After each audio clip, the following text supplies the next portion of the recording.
बिस्मिल्लाहिर्रहमानिर्रहीम। अस्सलाम वालेकुम नाज़रीन, पिछले कुछ वीडियो में हमने आपको आगाह किया था जो ग्रेटर इसराइल नामी शैतानी गेम है उसके हवाले से, और किस तरह इसराइल मुसलमान ममालिक को आपस में लड़ा कर उन पर हुकूमत कायम करना चाहता है और दुनिया भर के जो यहूदी है उनको इसराइल में लाकर आबाद करना चाह रहा है।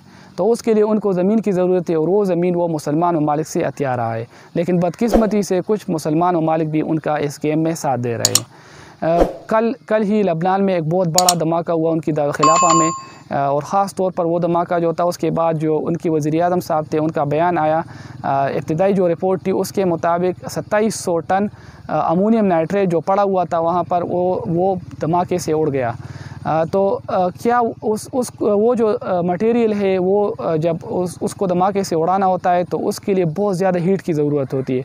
तो आया वो हीट कहाँ से फराहम की गई, कहाँ से क्या आया वो उनके लिए कुछ मिज़ाइल फायर हुए थे, उन मिज़ाइल की हीट की वजह से वो एक्सप्लोड हुए, उन पे धमाका हुआ। तो ये बातें इंशाअल्लाह कुछ ही दिनों में आपके सामने आ जाएगी। लेकिन हमारे मुताबिक हमारी रिपोर्ट के मुताबिक हम आपको बताते चले कि लबनान को पिछले साल ही जो उनके जो वज़ीर-ए-आज़म थे साद हरारी साहब को उनको पहले टारगेट किया गया और पॉलिटिकल क्राइसिस के ज़रिए उनको इक़्तिदार से नीचे उतारा गया। उसके बाद से उनकी जो इकानमी थी उनको मुकम्मल तौर पर तबाह किया गया, और अब जो लबनान है तो वो बाहर से इंपोर्ट करता है, यहाँ तक कि खुराक की चीज़ें भी वो बाहर से इंपोर्ट कर रहा है और उस पर वो अपने मुल्क को चला रहा है। लेकिन ये जो बंदरगाह है इसके तबाह होने से जो लबनान है उसमें भूख की सूरत हाल होगी और लोग भूख से निडाल हो गए, क्योंकि उनकी फूड सिक्योरिटी के जो बहुत ज़्यादा ख़तरात उसको लाहक हो चुके हैं।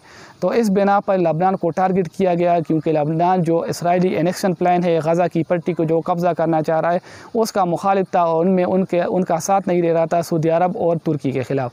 तो इस वजह से उन्होंने लबनान को टारगेट किया और लबनान की जो मईशत थी उसको मुकम्मल तौर पर तबाह किया।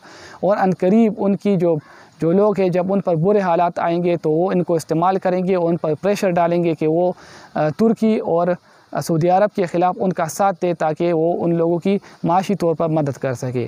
तो ये सारा गेम चल रहा है। इंशाअल्लाह आहिस्ता आहिस्ता दीगर वीडियो भी हम आपके साथ शेयर करेंगे और आपको बताएंगे कि यहूदी किस तरह साजिश कर रहे हैं, किस तरह मुसलमान ममालिक को आपस में लड़ा रहे हैं और कोशिश कर रहे हैं कि ग्रेटर इसराइल जो उनका नापाक अज़ाइम है, उनके जो शैतानी मंसूबा है उसको कामयाब बना सके। 2-3 दिन पहले वज़ीर-ए-आज़म पाकिस्तान इमरान ख़ान साहब की जानिब से पाकिस्तान का एक सरकारी नक्शा उन्होंने पेश किया जिसमें कश्मीर को पाकिस्तान का हिस्सा दिखाया गया। इसके अलावा एक नगमा है ISPR की जानिब से वो पेश किया गया कश्मीरियों के लिए।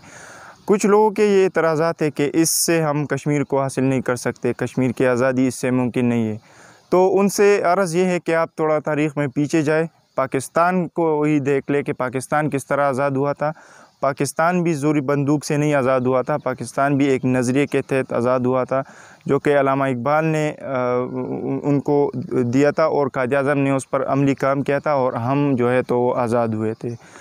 बेसिकली जो नगमा ये पेश किया गया है ये इसीलिए किया गया है कि कश्मीर के अवाम को हम उठा सके, उनको ज़हनी तौर पर हम जो है तो मजबूत कर सके, क्योंकि अगर वो ही अपने लिए हक़ के लिए नहीं लड़ेंगे तो इंडिया के पास तो बहुत अच्छा मौका है कि वो जो UN है, यूनाइटेड नेशन, उसमें जो उन्होंने करारदादें मंजूर की गई है उनको अगर वो उन्होंने मंजूर कर दिए तो फिर कश्मीर को हासिल करना बहुत ही बस वो नामुमकिन हो जाएगा, क्योंकि वो वहाँ पर हिंदुओं को आबाद कर देंगे, फिर वहाँ से वापस आना मुश्किल हो जाएगा।